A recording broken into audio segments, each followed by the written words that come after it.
नमस्कार. मी नंदकिशोर काळे, उपाध्यक्ष औरंगाबाद जिल्हा केमिस्ट अँड ड्रगिस्ट संघटना, छत्रपती संभाजीनगर.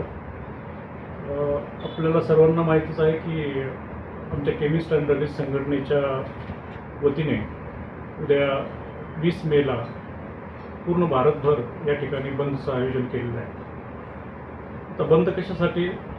तर आजपर्यंतचा जो संघटनेचा या सभासदांशी नातं आहे की सभासदाच्या प्रत्येक सुखदुःखात आमची संघटना ही नेहमी खंबीरपणे उभी असते.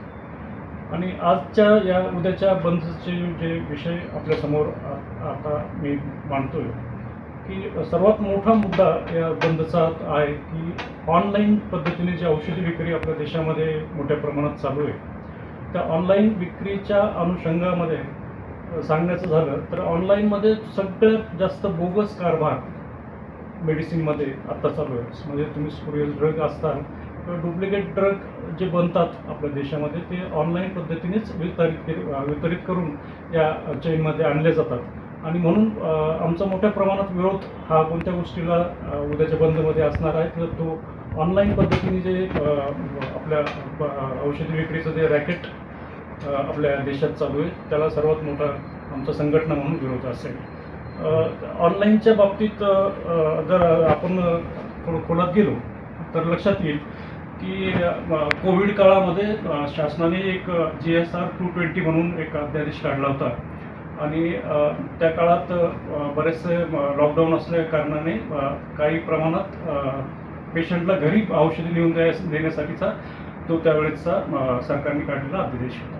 परंतु या अध्यादेशाचा काही ऑनलाईन विक्री करणाऱ्या लोकांनी गैरफायदा घेतला आणि त्या गैरफायदा घेऊन आजही ते 5 वर्ष झाले तरी तो अध्यादेश अजूनही तो रद्द झालेला नाही. आणि त्याचा गैरफायदा घेऊन बऱ्याच ठिकाणी अशा अवैध प्रकारचे औषधी, मग त्या MTP किट असो की काही नशेचे औषधे असो, बटन ज्याला म्हणतात, आपल्या शहरात सर्वात जास्त धोका कोणत्या गोष्टीपासून असेल तर तुम्ही पोलीस डिपार्टमेंटला जरी विचारलं तरी ते आज का परेशान आहेत की आपल्या शहरामध्ये जे गुंडागिरी, जी दादागिरी किंवा जे गुन्हेगार तयार झाले त्याचा सर्वात मोठा दुष्परिणाम म्हणजे सर्वात मोठं जे रॅकेट आहे ते ऑनलाईनमधून आहे. आणि ऑनलाईनमध्ये त्यांना ते सहजासहजी त्या गोळ्या किंवा त्या औषधं भेटून जातात. आणि मग त्या परिस्थिती याच्यानुसार आपल्या शहराचं, आपल्या जिल्ह्याचं स्वास्थ्य बिघडतं, सामाजिक स्वास्थ्य बिघडतं, पोलिसवाल्यांची डोकेदुखी या ठिकाणी वाढते. आणि आम्हालाही त्या ऑनलाईनचा खूप मोठा त्रास होतो. कारण काय, ऑनलाईन जेव्हा ड्रग सप्लाय होतो ना त्याला कोणी फार्मासिस्ट असतो. कारण आमचं प्रोफेशन हे मेडिकल प्रोफेशन असं आहे की ज्याला आम्हाला शासन, आमचं एक डिपार्टमेंट आहे FDA डिपार्टमेंट, त्याचं आम्हाला परवानगी, रितसर परमिशन घ्यावं लागते. त्याच्यानंतरच आम्हाला व्यवसाय या ठिकाणी करता येतो. आणि तो व्यवसाय करत असताना आम्हाला फार्मसीचं शिक्षण घेणं आवश्यक असतं. आणि तो हे औषधं वितरित करत असतानाचा फार्मसिस्टच्या देखरेखीखालीच ते औषध वितरित झाले पाहिजे असा कायदा आहे. आणि मग त्या कायद्याच्या हिशोबाने आणि त्यात हे औषधं जो आम्ही रुग्णांना देतो तर याला काहीतरी टर्म्स कंडिशन असतात स्टोरेजच्या. त्या स्टोरेजच्या टर्म्स कंडिशन पाळल्या गेल्या पाहिजेत. आणि ऑनलाईनमध्ये ह्या कुठल्याही कंडिशन पाळल्या जात नाहीत. ना फार्मासिस्ट त्यांच्याकडं कुठं आणून देतो, ना कुठले फ्रीजचे किंवा जे स्टोरेज कंडिशन मेडिसिनला असतात ज्याची उपयोगिता टिकून राहते. तर अशा प्रकारचं कुठेही ऑनलाईनमध्ये दिसत नाही. आणि म्हणूनच याचा आम्हाला ह्या आपल्या जनतेच्या जे रुग्ण आहेत त्यांच्या स्वास्थ्याला खूप मोठा धोका या ऑनलाईनच्या फार्मसीमुळे आहे. आणि सर्वात त्याच्यामुळंच आमचाही विरोध या ऑनलाईन फार्मसीमुळे आहे. दुसरं उद्याच्या बंदचं मुख्य कारण आहे की या कॉर्पोरेट कंपन्या ज्या आता येऊ घातलेल्या आहेत यांनी खूप मोठ्या चैन शॉप्या आपल्या देशात पसरवल्या आहेत. आणि आज त्यांच्या माध्यमातून ते आता भांडवलशाही आहेत. ते भांडवलशाही म्हणून भांडवल टाकतात, मोठमोठ्या ठिकाणी एका ठिकाणी त्यांचं खरेदी करतात आणि मोठ्या प्रमाणात मग डिस्ट्रीब्यूट करून त्याच्यावर डिस्काउंट वगैरे देऊन लोकांना भुलवतात. आणि त्या नावाखाली काही त्यांच्याही प्रोडक्ट जे कमी दर्जाचे ते त्या ठिकाणी विक्री करण्याचं काम करून ते लोकांना गुमराह करतात. पण यामध्ये होतं काय की हे लोक मग आमचा जो छोटा दुकानदार आहे जो खेड्यापाड्यात सेवा देतो मेडिकलवाला, तर त्याला याचा खूप जास्त त्रास होतो की जिथं 30%, 70% जे बोर्ड ह्या लोकांनी लावून ठेवलेले आहेत त्या ठिकाणी जिथं मार्जिनच तुमचं 20% आहे, इथिकल मार्जिनच 20% आहे मेडिसिनमध्ये, तर तुम्ही 30 आणि 70% मार्जिन कसं काय देऊ शकता? म्हणजे याचा अर्थ हे असं झालं की जसं अंबानींनी जिओ लॉन्च केलं आणि पहिले 6 महिने लोकांना फुकट वाटलं आणि लोकांना सवय करून दिली आणि बाकीच्या सर्वांना त्यांचा गाशा गुंडाळावा लागला.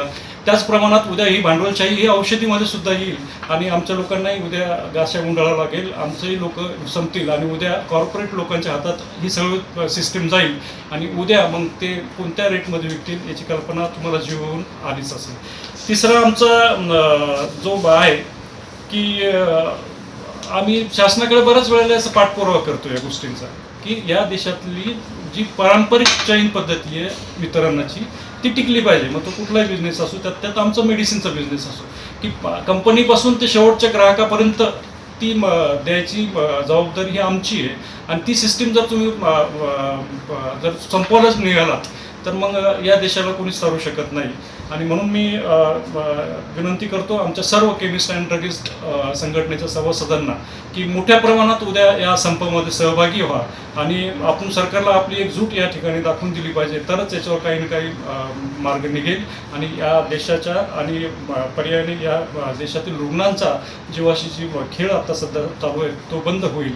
आणि म्हणून म्हणतो की उद्या सकाळी आज रात्री 12 वाजेपासून तर उद्या रात्रीच्या 12 वाजेपर्यंत आपल्या वरिष्ठ संघटनेने आपल्याला आदेश दिलेला आहे. महाराष्ट्र केमिस्ट अँड ड्रगिस्ट संघटनेचे आणि AIOCD ऑल इंडियाचे आमचे अध्यक्ष आदरणीय जगन्नाथजी आप्पा शिंदे यांच्या आदेशानुसार आज रात्री 12 वाजेपासून तर उद्या रात्रीच्या 12 वाजेपर्यंत आम्ही कडकडीत या ठिकाणी बंद पाडणार आहोत. किती म्हणजे केमिस्ट अँड ड्रगिस्ट याच्यामध्ये सहभागी होते? तर देशभरात आमचे 12.5 लाख केमिस्ट अँड ड्रगिस्ट आहेत. त्यात 4.5 लाख ते 5 लाख ही संख्या आपल्या महाराष्ट्रात आहे आणि आपल्या छत्रपती संभाजीनगरमध्ये जवळपास 4 ते 4.5 हजार रिटेल आणि होलसेल स्टोअर या ठिकाणी आहेत.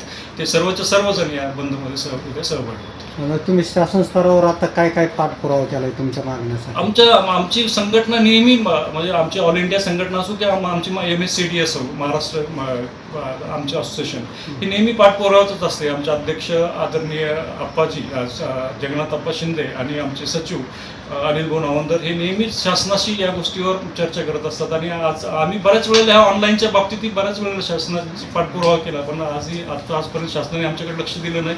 कदाचित एवढ्या मोठ्या लोकांच्या आग्रहास्तव किंवा एवढा मोठा बंद जर उद्या देशभर झाला तर त्याचं काहीतरी फलित या ठिकाणी. उद्या काही निवेदन देणार आहे का तुम्ही? हो, उद्या आम्ही सकाळी 10 वाजेला औषधी भवन इथं जमणार आहोत गुलमंडीला. इथून आम्ही क्रांती चौक मार्गे कलेक्टर ऑफिसला जाणार आहोत आणि माननीय कलेक्टर साहेबांना उद्या आमच्या सविस्तर निवेदन त्या ठिकाणी सादर करू. काय आवाहन करणार तुम्ही औषधी विक्रेत्यांना?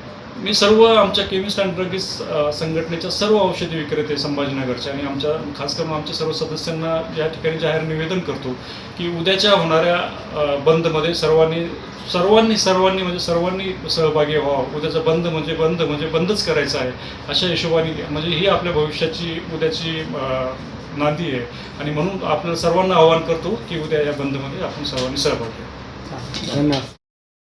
दुकानं बंद असल्यामुळे रुग्णांना त्याचा फटका बसणार नाही का आणि तुम्ही त्याच्यावर काय पर्यायी व्यवस्था केली?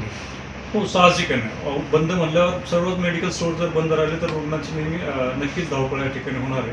परंतु आम्ही एक सामाजिक बांधिलकी म्हणून आमच्या संघटनेच्या वतीने आमच्या औषधी भवन या ठिकाणी काही आमचे प्रतिनिधी या ठिकाणी ठेवणार आहोत जेणेकरून कुणालाही गरज पडली तर त्याचे नंबरही आज आम्ही प्रसारमाध्यमांना देणार आहेत इथे जे लोक थांबणार त्यांचे. आणि इमर्जन्सीमध्ये जे हॉस्पिटल आपल्या शहराचे आहेत त्यांच्या IPDच्या काही प्रमाणात त्यांना आम्ही सवलत देणार आहोत आणि त्या ठिकाणी जर गरज पडली तर ज्यांचे फोन आले त्यांना आम्ही तिथून मेडिसिन सप्लायचं. कारण शेवटी ही आमची सामाजिक जबाबदारी ती आम्ही पाहतो.